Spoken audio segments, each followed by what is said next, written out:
Hi everybody, this is Heidi with the Immanuel Foundation, and I just bought a happy hour package for our Winter UnGala, and I'm flabbergasted. What do I do? So I brought in the professional, our Chef Nelson with Immanuel Lutheran Communities, and he is going to help me because he's awesome. All right, so now if it was me, I would put the wine out first. Absolutely. You always want to start with the wine first. Okay. It makes mistakes more forgiving. So, Chef, where do I start? Do I start with the hot stuff in the oven, or what do I do? Let's look and see what we have in the tote first off, and we'll kind of go through that. Get everything out, get it out on your table.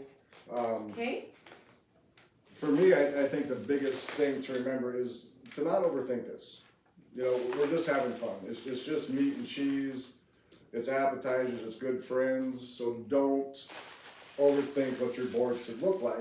You know, just start placing stuff on the board and see what happens. And having some fun. And now having some fun. Some of our viewers are creative, and they're going to maybe want to add a little flower here or flower there, or whatever. But I am not creative. I'm so glad that you are because... Yeah, and absolutely. You can garnish with anything.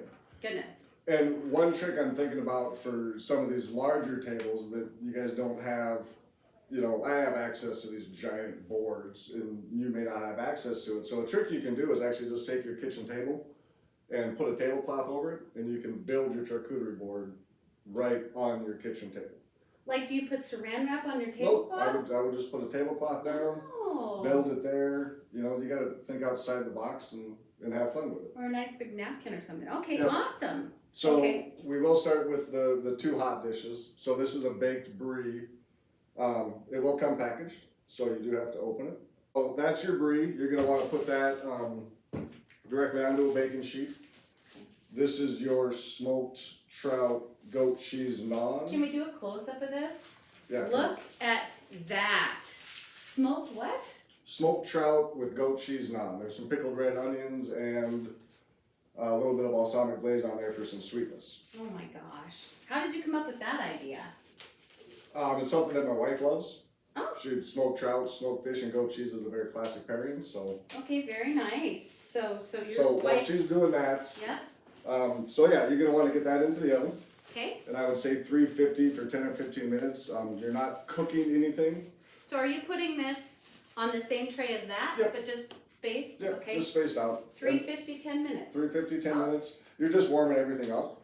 Okay, perfect. You know, the brie, if it melts a little bit or pops out, I guess, of its little casing, perfectly okay. That's the artsy part of it. That's the artsy part of it. Okay.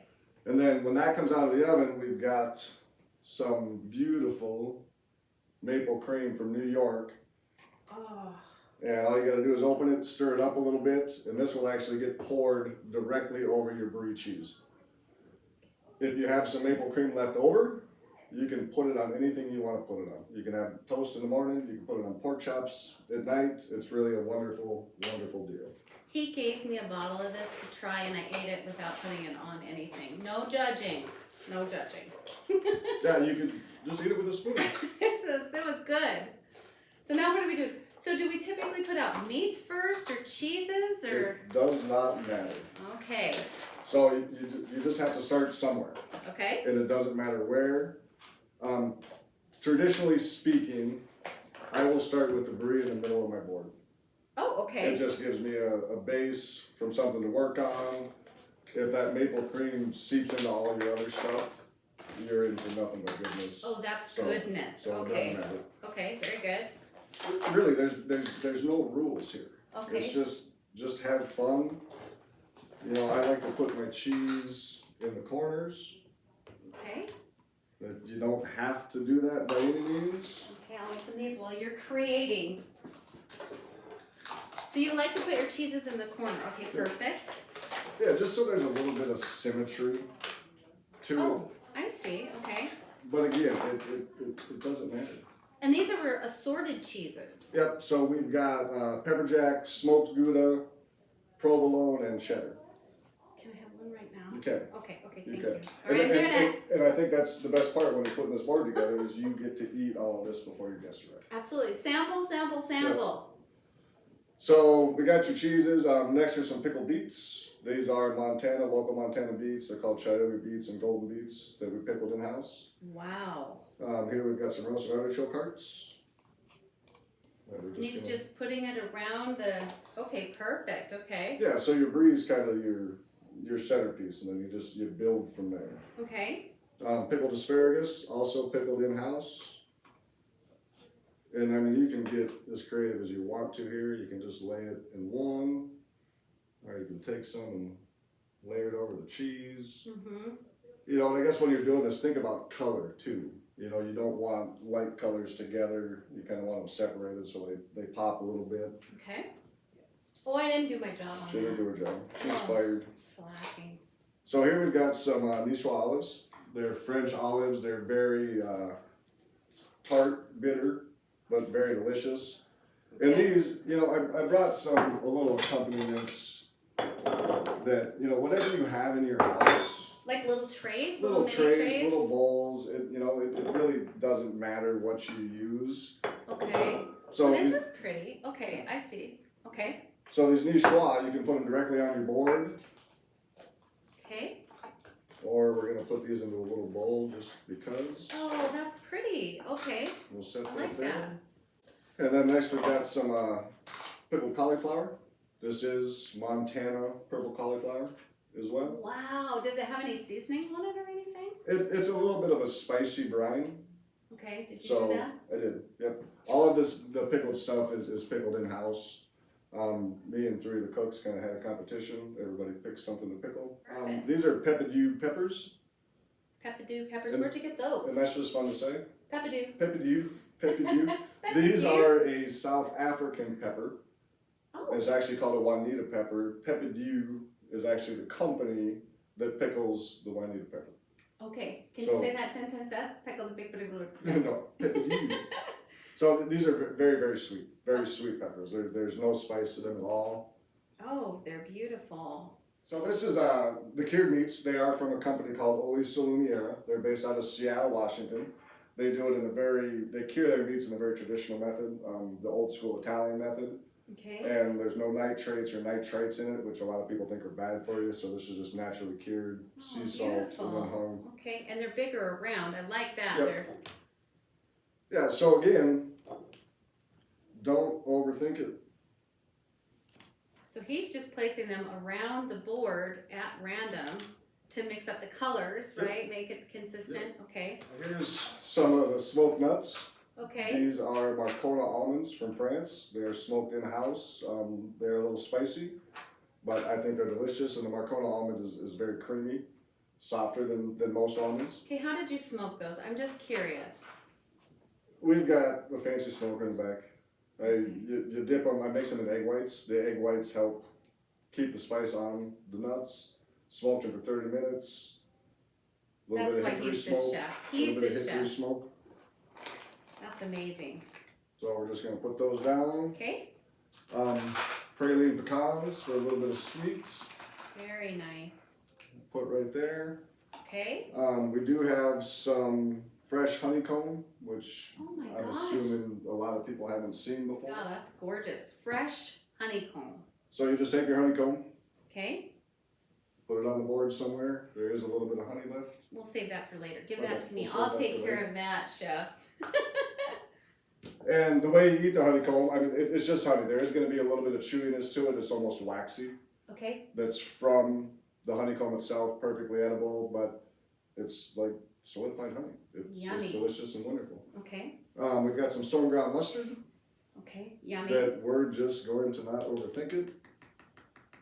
And I could put that in a little dish if I wanted to, if you want. Yeah, absolutely. However you want to do it. Absolutely, you could. Yeah, you could put it in a little. It doesn't matter. Perfect. Again, I think that's the most important thing to remember. This is gorgeous. Is to have fun and not overthink it. So then we got the crackers. Okay. Crackers you can put on the board itself. You can serve it on the side. A lot of times I'll just take a bread bowl, put a napkin in it. Oh, that's pretty. That's a good idea. Okay. Put the crackers in there. Perfect. Now I saw the cookies. Yep. I mean. These are praline shortbread cookies that our baker Donna made. And our baker made that, you guys. And what's not shown are some red velvet cake truffles that she's currently working on. So there will be the shortbreads as well as some. I think we all ate that first batch of the red velvet We cake. did. We had to try it. We did. So there we go. I can't wait for that. That's the truth. And then what about this apple here? Why are we giving them a whole apple and making them cut that themselves? Because if we were to cut the apple here, by the time it got to them, it would be brown. And this is the best apple, you said. In my humble opinion, it's a local Honeycrisp apple. It is Local. the best apple you will ever eat. It's from Moss Farms down in Hamilton. Very nice. So it's a wonderful, wonderful apple. And I will show you really quickly how to cut an apple. Okay, I'm going to get out of the way. A lot of Chef's got a people knife. get confused by this. I am just going to use a serrated knife. Just so all you home cooks at home who don't have fancy chef knives, you can do this. So what a lot of people will do is I'll cut it in half this way, and then they don't know how to core it. So you just want to kind of start at the side. Okay. Work your way around the apple. And then your apple's cored. Feed that to the deer, to the birds. Very nice. Okay. And you can do whatever you want to here. You can slice them, you can dice them. You can fan them. Okay. You can do different things with them. You can YouTube a video on how to make a swan out of an apple. Swan? If you really wanted to. I'm going to make a swan with mine. Okay, let's talk about the flatbread a little bit. Again, when you put this in the oven, you're not cooking it, you're just warming it up. You're getting that goat cheese to melt a little bit. And when it comes out, again, the theme here is do not overthink this. You know, if you've got 10 people, you just want to make rustic cuts. You know, if you've got 2 people, if it's just you and your partner, just cut it in half. Eat it like a pizza. So we're just gonna. That's gorgeous. You know, cut some different things on there. Okay.